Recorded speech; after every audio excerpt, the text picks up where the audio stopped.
The first warning came at 3:42 UTC, buried in a cascade of electromagnetic noise that most systems would have dismissed as background interference. Dr. Elena Rodriguez knew better. Her fingers flew across the holographic interface, tracing impossible patterns in the data that most would have overlooked. "They're here," she whispered, her voice barely audible, in the cavernous underground research facility beneath the Atacama Desert. The facility, known officially as the Distributed Global Response Center, was humanity's most closely guarded secret. Built over 2 decades by a coalition of nations that understood the potential for extraterrestrial contact, it represented the culmination of humanity's most advanced defensive strategies. Its existence was known to fewer than 50 people worldwide, and its true purpose was known to even fewer. Elena's team was a mosaic of humanity's finest, a deliberate selection of experts from every corner of the globe. To her left, Dr. Kwame Osai, a quantum physicist from Ghana, was already running predictive algorithms through the facility's quantum computers.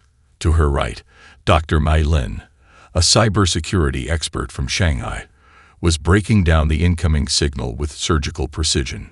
Krell-Tak signature, Mai confirmed, her voice clinical and calm. Consistent with long-range invasion protocols we've mapped from previous xenorchaeological data. The holographic display began to populate with terrifying detail.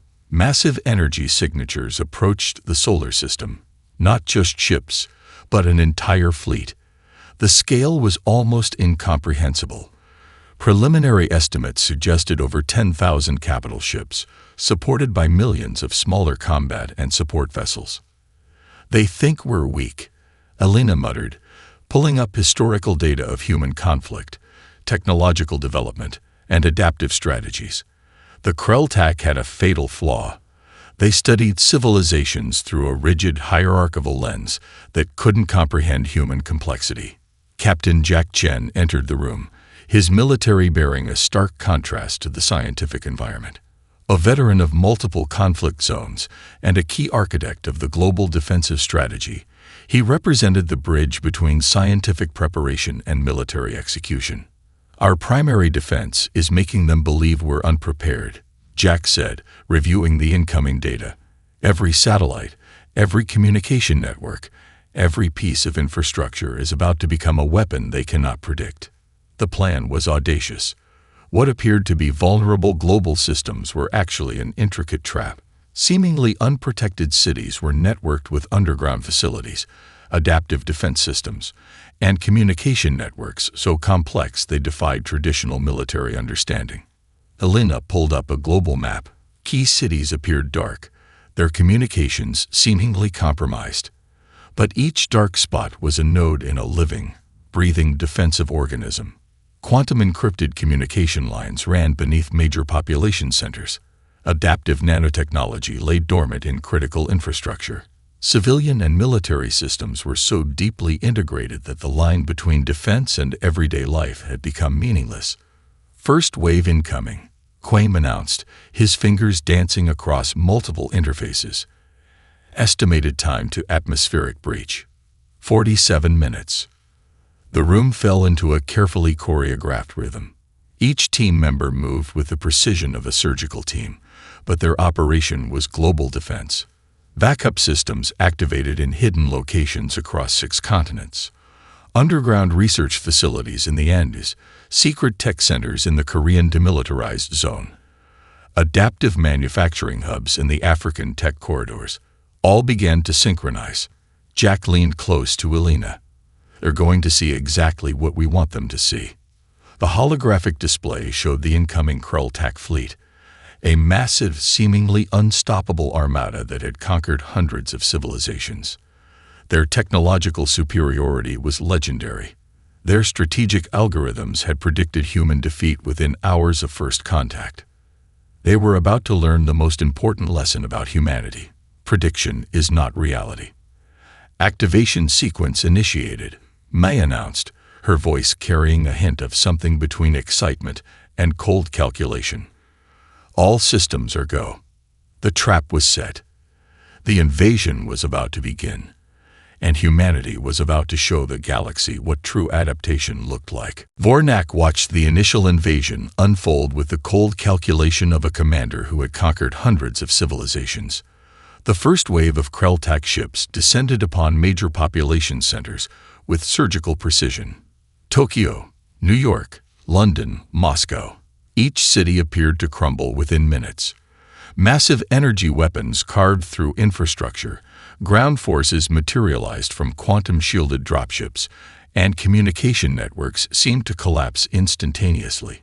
Preliminary conquest protocols are proceeding at 97% efficiency, reported Sub-Commander Zorak, her multi-jointed appendages dancing across the holographic command interface of the primary invasion vessel. But something felt wrong. The buildings fell too easily. The resistance was too scattered. The panic seemed almost choreographed. In New York, what appeared to be panicked civilians were actually highly trained urban combat specialists. A group of seemingly random office workers transformed with military precision, using improvised weapons and nano-adaptive camouflage that made them virtually invisible to Krell-Tak sensor arrays. An elderly woman in a Manhattan high-rise revealed herself to be a former Special Forces operative, coordinating a complex defensive network using nothing more than a modified smartphone and quantum-encrypted communication nodes. Captain Jack Chen watched from the Distributed Global Response Center as the first phase of human deception unfolded. Each seemingly defeated city was a living, breathing trap. Tactical dispersion pattern Alpha 7 is active, he muttered to Elena Rodriguez, who was tracking the global response in real time. In the underground facility beneath the Atacama Desert, Dr. Mai Lin was orchestrating a global cyber counteroffensive that the Krell-Tak couldn't begin to comprehend. The invasion's digital assault was being transformed, redirected, analyzed in microseconds. What the aliens believed was a comprehensive network takedown was actually a massive data collection operation. "They're feeding us information," Quaim Osei explained, his quantum algorithms parsing alien communication protocols faster than the invaders could encrypt them. Every transmission, every weapon signature, every tactical movement. We're learning. Vornak's first indication that something was fundamentally wrong came when a standard pacification protocol went completely off-script. In Mumbai, what should have been a simple occupation turned into a nightmare of adaptive resistance. Civilian infrastructure transformed before the invaders' eyes. Traffic systems became weapon delivery networks. Public transportation turned into mobile defensive platforms. Skyscrapers revealed hidden defensive capabilities that defied every known principle of urban warfare. Tactical anomaly. Zarek reported, her voice betraying a hint of uncertainty. Human response does not match predictive models.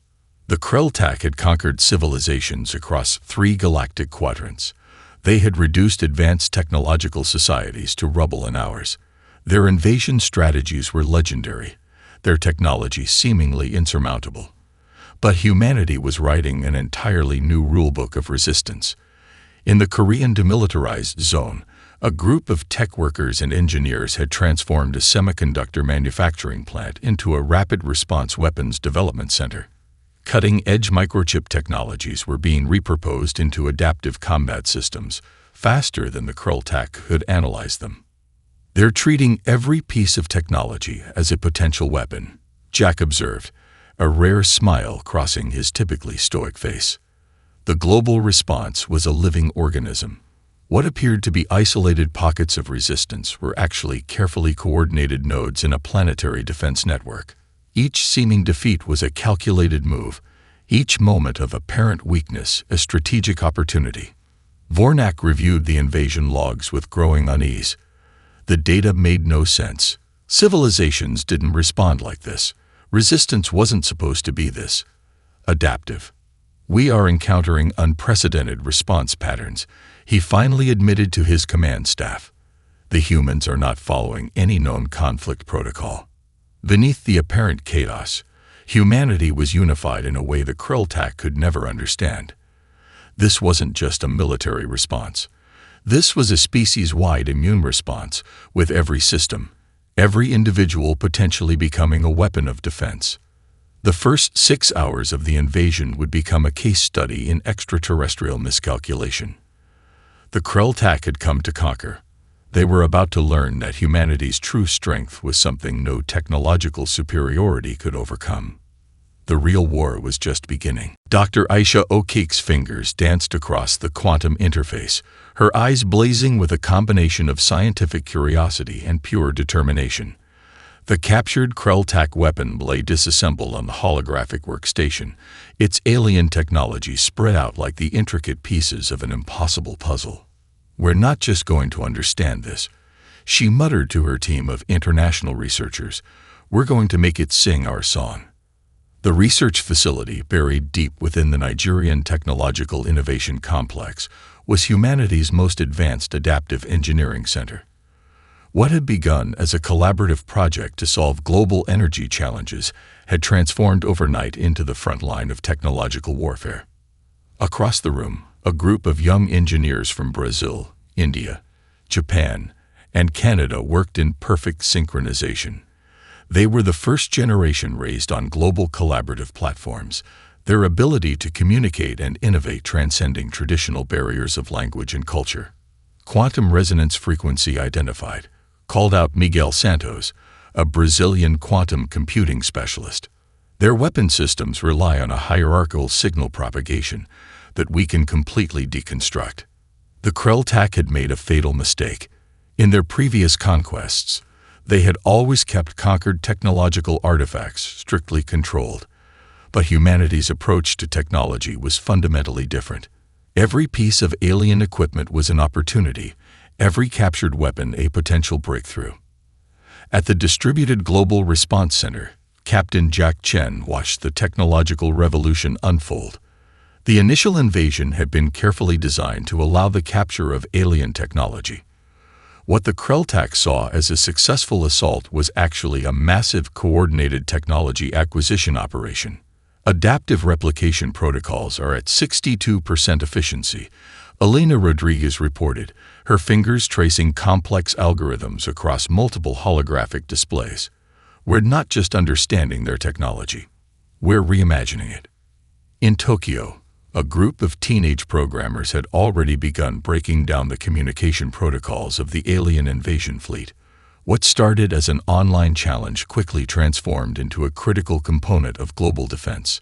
Their open-source platform was decoding alien communication faster than any traditional military intelligence could dream of achieving. Vornak received the first warning from his technical analysis team. The humans were doing something unprecedented. They weren't just studying the captured technology. They were fundamentally reimagining it. A Krell-Tak battle group approaching the moon suddenly found its navigation systems completely compromised. What should have been a precise assault turned into a chaotic dance of confused ships. The navigation algorithms had been transformed, infected with a kind of technological genetic code that made the alien systems turn against themselves. Dr. O'Keefe's team achieved their first major breakthrough just 17 hours into the invasion. They had not only decoded the quantum communication protocols of the Krell-Tak weapon systems, but had developed a method to use the aliens' own technological principles against them. "It's like they build their technology with a single fundamental flaw," Quaim O.C. observed, analyzing the quantum signatures. "They see technology as a static tool. We see it as a living, evolving organism." The first adaptive weapon developed from the alien technology was nothing short of revolutionary, a nanotechnological system that could instantaneously reconfigure itself based on incoming threat parameters. Where the Krell-Tak had rigid, predetermined response protocols, humans created a technology that could think, adapt, and transform in real time. In the Korean demilitarized zone, a semiconductor manufacturing plant became the epicenter of a technological revolution. Cutting-edge microchip technologies were being repurposed into adaptive combat systems faster than the Krell-Tak could analyze them. "We're not just defending," Jack Chen said, watching the global response unfold. "We're transforming the entire concept of technological warfare." The teenage programmers in Tokyo released their first major communication hack. A virus that didn't just disrupt alien systems, but fundamentally transformed them. It spread through the Krell-Tak communication networks like a sentient wave, turning their own technological infrastructure into a weapon of psychological warfare. Vornak watched in growing horror. The humans were doing something impossible. They were treating technology not as a tool, but as a living, evolving entity. Every system they captured was instantly adapted, reimagined, transformed. Humanity wasn't just fighting back. They were rewriting the rules of technological engagement. The real invasion was just beginning, and technology would be its primary battlefield. The video began simply. An elderly woman standing in front of a small-town convenience store, surrounded by what appeared to be local residents. Behind her, the remnants of a Krell-Tak ground basalt unit smoldered like broken machinery. "They thought we were weak," she said, her voice crackling with defiance, a hunting rifle casually slung over her shoulder. "We're not weak. We're human."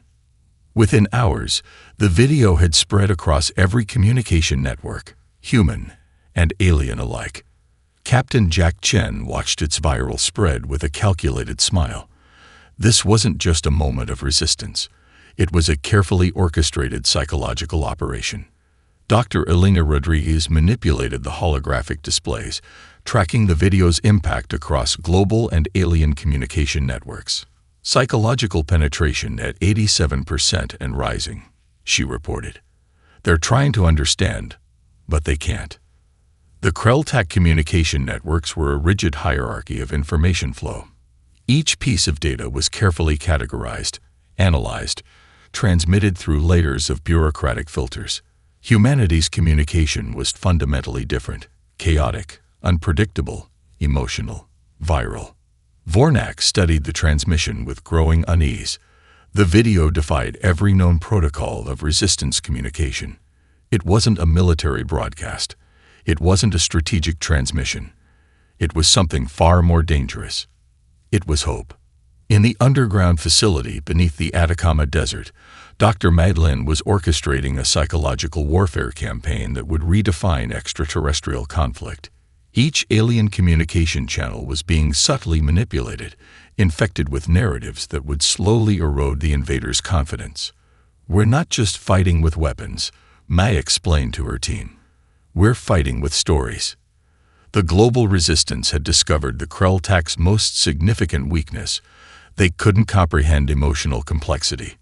Their society was built on rigid hierarchical structures, where information flow was predictable and controlled. Humanity's strength lay in its ability to transform pain into resilience, fear into determination. Another video emerged. This time, a group of school children in Mumbai, using improvised weapons made from classroom equipment, successfully repelled a Krell-Tak assault unit. The children moved with a combination of terror and unexpected courage. Their actions broadcast live across multiple networks. Vornak's tactical advisors were increasingly frustrated. Their predictive models broke down constantly. Human resistance wasn't following any known pattern of conflict. They're treating psychological warfare as an art form, one of Vornak's senior strategists noted, her voice betraying a mix of professional admiration and genuine fear. Not a strategy, an art form. Captain Jack Chen understood the power of narrative. The resistance wasn't just about physical combat. It was about controlling the story of the conflict. Every broadcast, every video, every communication was a weapon more powerful than any energy weapon. In Tokyo, a group of social media experts and psychological warfare specialists were creating content that would slowly undermine the Krell-Tak's invasion confidence. Memes, personal stories, moments of unexpected human resilience. Each piece of content was a carefully crafted psychological missile.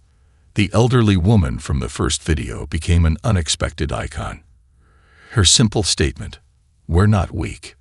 We're human," was translated into hundreds of languages, both human and alien. It became a rallying cry that transcended traditional communication barriers. Vornak realized they were facing something unprecedented. The humans weren't just resisting. They were transforming the very nature of conflict. Each alien communication channel became a potential vector for psychological infection. Stories of human resistance spread like a living organism, defying traditional information control mechanisms.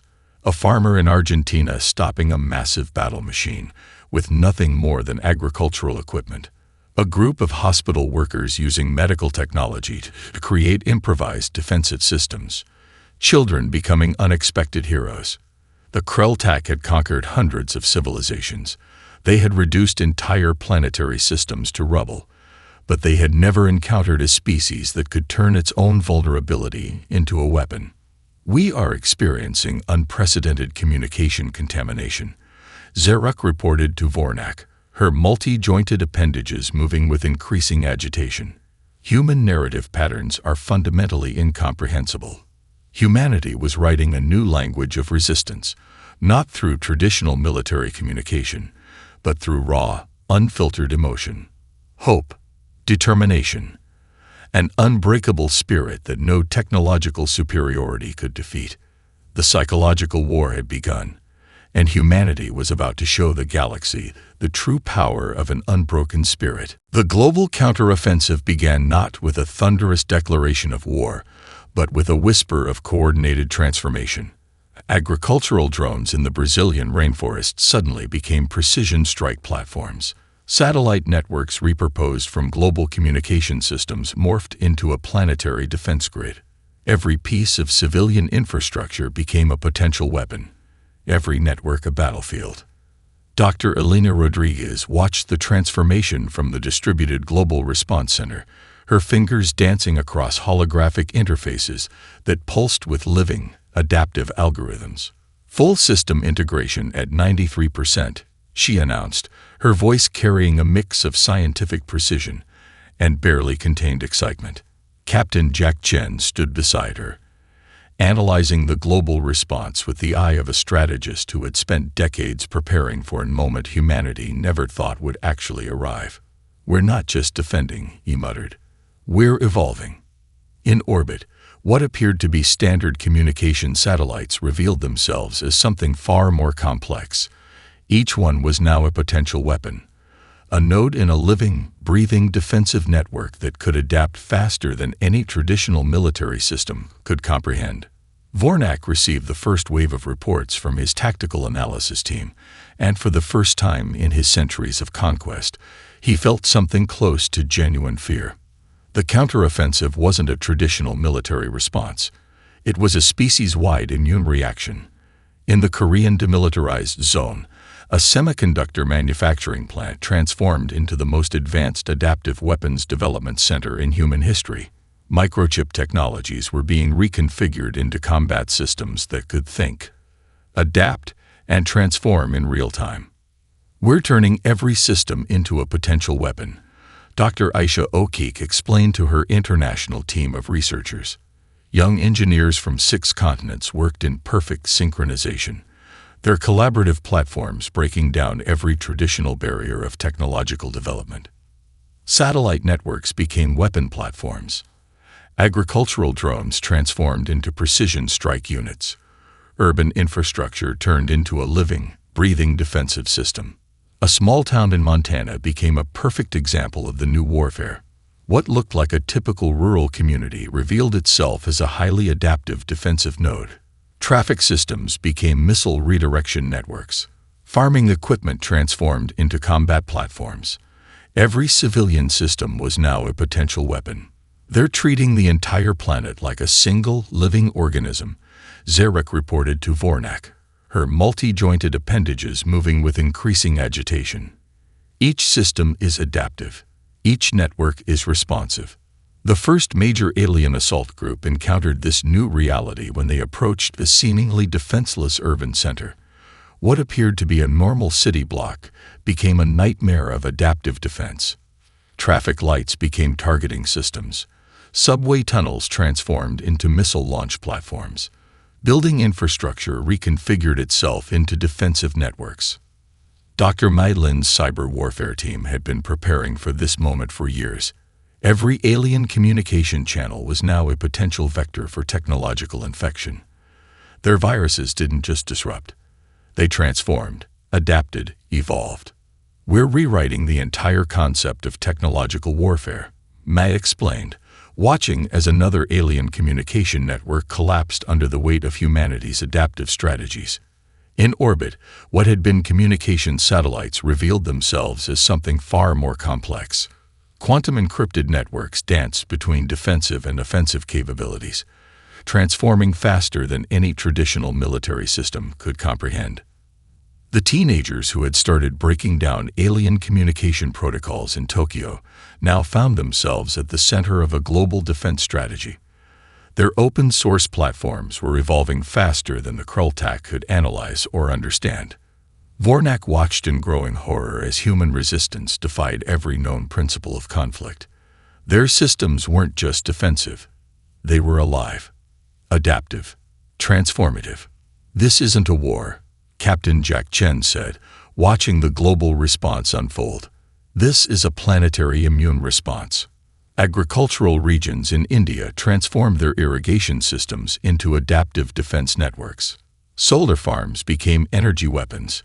Communication infrastructure turned into a living, breathing nervous system of planetary defense.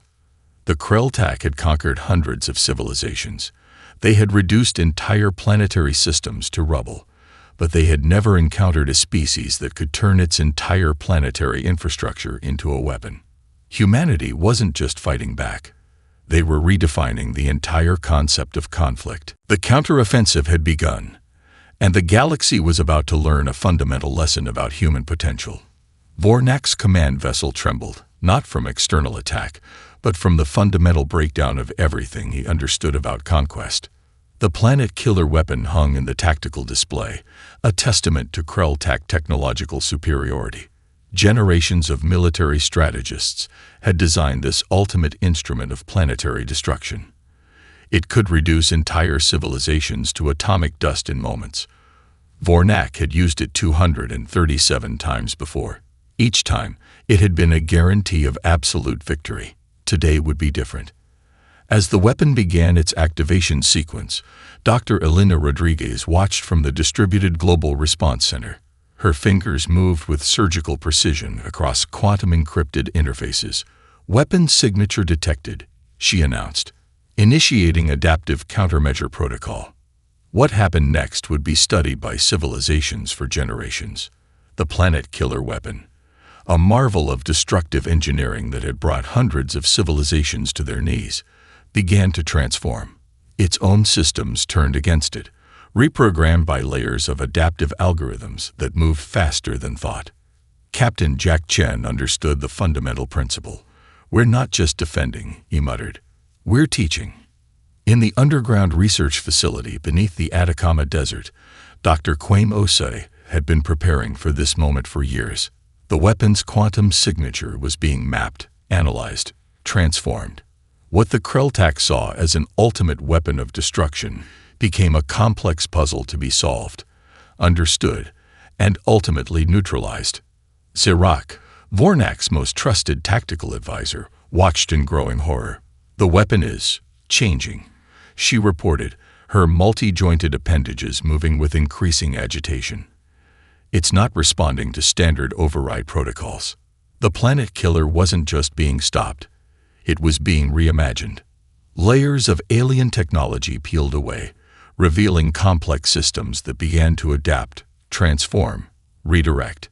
What was meant to be an instrument of total destruction became something else entirely. A learning system that was rapidly understanding its own fundamental nature. Vornak realized they were facing something unprecedented in the history of galactic conquest. The humans weren't just resisting. They were fundamentally rewriting the rules of technological engagement. In orbit, the weapon began to broadcast, not a signal of destruction, but a complex quantum communication that seemed to carry something almost like curiosity. Dr. Mai Lin's team had transformed the most powerful weapon of destruction into a communication device that was rapidly learning about itself. "It's not just a weapon anymore," Mai explained to her team. "It's becoming something else." The teenagers who had initially broken down alien communication protocols watched in real time, their open-source platforms tracking every moment of the transformation. What had begun as a method of resistance was now a complex study of technological adaptation. Vornak's entire understanding of conquest began to break down. Every principle he had used to subjugate civilizations was being challenged, rewritten, transformed. "This isn't resistance," Jack Chen said, watching the global response. "This is evolution." The planet killer weapon continued its transformation. Its destructive potential was being redirected, its complex systems rapidly learning, adapting. The Krelltak had designed a weapon of absolute destruction. Humanity was turning it into a learning instrument. Dr. Aisha O'Keefe watched the weapon's quantum signature with scientific fascination. "We're not just stopping the weapon," she explained to her international team of researchers. "We're understanding it, teaching it." In the Brazilian rainforest, a group of indigenous technological researchers added their own adaptive algorithms to the weapon's transformation. In the mountains of Nepal, quantum physicists contributed layers of complex understanding. In the tech corridors of Nairobi, young engineers added their own perspective to the weapon's evolving consciousness. Vornak watched as the most powerful weapon in the Krelltak arsenal became something he could not comprehend. It was no longer a tool of destruction. It was becoming a message about human potential. The weapon's quantum signature began to pulse with something almost like communication. Not a threat, not a weapon, something far more dangerous. An invitation to understand. The Krelltak had come to conquer. They were about to learn that humanity's true power wasn't in resistance. It was in transformation. The final battle was nothing like any conflict in galactic history. Captain Jack Chen stood at the epicenter of human resistance, a holographic display of global systems pulsing around him like a living organism. Each node represented not just a military unit, but an entire network of human potential, civilian infrastructure, scientific facilities, communication systems, all moving with a synchronicity that defied traditional military understanding. "We're not fighting a war," Jack muttered to Elena Rodriguez. "We're performing a planetary immune response." Vornak's invasion fleet had been reduced to a desperate, cornered force. What had begun as a seemingly unstoppable armada was now a collection of confused, terrified vessels. Their communication networks had been transformed, their weapons turned into learning instruments, their entire strategic framework dismantled by a species they could not comprehend. In orbit, what appeared to be communication satellites revealed themselves as a complex, adaptive defense network. Each satellite was now a potential weapon, a node of quantum-encrypted communication that could transform faster than the Krelltak could analyze. Dr. Aisha O'Keefe's team had turned the invasion into the most comprehensive technological study in galactic history. Every captured alien system became a learning opportunity, every weapon a potential breakthrough in understanding.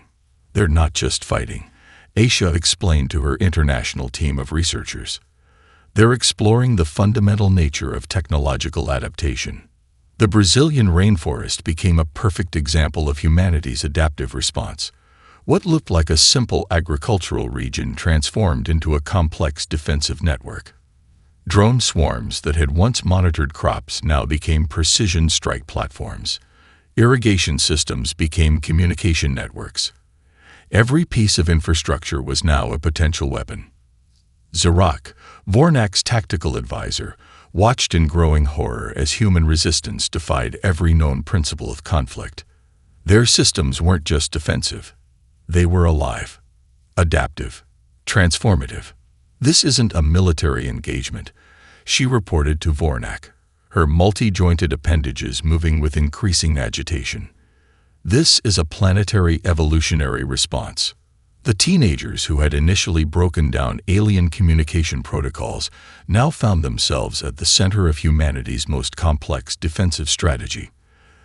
Their open-source platforms were evolving faster than the Krelltak could comprehend, turning every communication channel into a potential vector of resistance. Vornak realized they were facing something unprecedented. The humans weren't just resisting. They were fundamentally rewriting the rules of conflict. In the underground facility beneath the Atacama Desert, Dr. Madeleine's cyber warfare team had transformed the entire invasion into a complex communication experiment. Alien communication networks were being studied, transformed, reimagined. Each intercepted transmission became an opportunity to understand, to learn, to grow. "We're not just defending," Maid explained. "We're communicating." The final assault came from unexpected directions. A group of environmental researchers in the Arctic transformed climate monitoring systems into defensive platforms. Oceanic research vessels became adaptive communication nodes. Every scientific facility, every piece of infrastructure became part of a living, breathing defensive network. Jack Chen watched as the global response unfolded with the eye of a strategist who had spent decades preparing for this moment. "We're teaching them something fundamental about existence," he muttered. Vornak's last desperate attempt to use a secondary planet-killer weapon became his ultimate downfall. The weapon, like those before it, was rapidly transformed. Its destructive potential redirected, its complex systems rapidly learning, adapting. The invasion became a global collaborative project. Researchers in Nepal contributed quantum algorithms. Indigenous technological experts in the Amazon added layers of adaptive thinking. Young engineers in the tech corridors of Nairobi provided perspectives that transformed every captured alien system. What the Krelltak saw as a conquest became humanity's most comprehensive study of technological potential. In the final moments, the invasion fleet found itself surrounded not by traditional military units, but by a planetary network so complex, so adaptive, that it defied all traditional understanding of conflict. Vornak realized they had made a fundamental mistake. They had come to conquer a planet. Instead, they had encountered a living, learning organism more complex than any civilization they had ever encountered. Humanity wasn't just resisting. It was evolving. The final message broadcast across the galaxy was not a declaration of victory. It was an invitation to understand. The silence after the invasion was more profound than any battle. Dr. Elena Rodriguez stood at the window of the Distributed Global Response Center, watching the first rays of sunlight break across the Atacama Desert. The facility that had been humanity's hidden nerve center now stood as a testament to something far greater than mere survival. "We're not the same civilization we were before," she said softly to Captain Jack Chen, who stood beside her. The galactic communication networks were already buzzing with a message that would redefine interstellar understanding. The Krelltak's comprehensive invasion logs, captured, analyzed, and transformed during the conflict, were being distributed across known space. But it wasn't a message of human superiority. It was an invitation to understand. Vornak, now a prisoner of humanity's most advanced research facility, underwent a transformation that was as much philosophical as it was physical. The interrogation was unlike any in galactic history. Instead of punishment or retribution, human researchers approached him with a fundamental question. Why? Dr. Aisha Okik led the xenopsychological team. "We're not interested in conquest," she explained to Vornak. "We're interested in understanding." The teenagers who had first broken down alien communication protocols now found themselves at the center of humanity's most significant diplomatic effort. Their open-source platforms became the foundation of a new form of interstellar communication, one based on mutual learning rather than hierarchical dominance. Around the world, the invasion had transformed human society in ways no one could have predicted. The global cooperation that had emerged during the conflict didn't disappear. Instead, it became the new normal. In the Brazilian rainforest, the adaptive technologies developed during the invasion were now being used to address environmental challenges. The Arctic research stations that had become defensive platforms were now leading global climate restoration efforts. Every system developed for survival was now being reimagined for growth. Jack Chen understood the fundamental shift. "We didn't just defend ourselves," he told the United Nations Emergency Council. "We demonstrated a new way of existing." The Krelltak communication network continued to broadcast humanity's response to the galaxy. It wasn't a declaration of victory. It was something far more dangerous. An invitation. Researchers from every continent began to analyze the captured alien technology. But unlike previous encounters between civilizations, this wasn't about exploitation. It was about understanding. Every captured system became an opportunity for collaborative research, every piece of alien technology a chance to learn. Dr. Meilin's cyber warfare team transformed into the galaxy's most advanced xenotechnology research unit. The communication systems that had been weapons were now bridges of understanding. Vornak's own transformation became a diplomatic breakthrough. The once proud commander began to understand that conquest was a failure of imagination. Humanity had shown him something fundamental about existence, that true strength lies not in domination, but in the capacity to learn, to grow, to transform. The first extraterrestrial diplomatic missions were nothing like traditional encounters. They were collaborative research projects. Every alien civilization that approached Earth found not a military power, but a learning organism. "We're not interested in empire," Elena Rodriguez explained to the first diplomatic envoys. "We're interested in understanding." The technologies developed during the invasion began to solve challenges that had seemed insurmountable. Quantum communication systems developed to outmaneuver the Krultak now addressed global communication challenges. Adaptive infrastructure became the foundation of a new approach to urban development. The teenagers who had first broken down alien communication protocols were now leading global research initiatives. Their open-source approach became the new model of scientific collaboration. Jack Chen watched as humanity's response continued to ripple across the galaxy. What had begun as an invasion had become something else entirely, a fundamental reimagining of interstellar potential. The final broadcast to the galaxy was simple, not a declaration of victory, not a threat, just an invitation. Let's understand each other. In the Distributed Global Response Center, Dr. Elena Rodriguez looked at the holographic display of global systems. What had been a defensive network was now becoming something else. A living, learning organism that stretched beyond a single planet. Humanity had not just survived. It had evolved.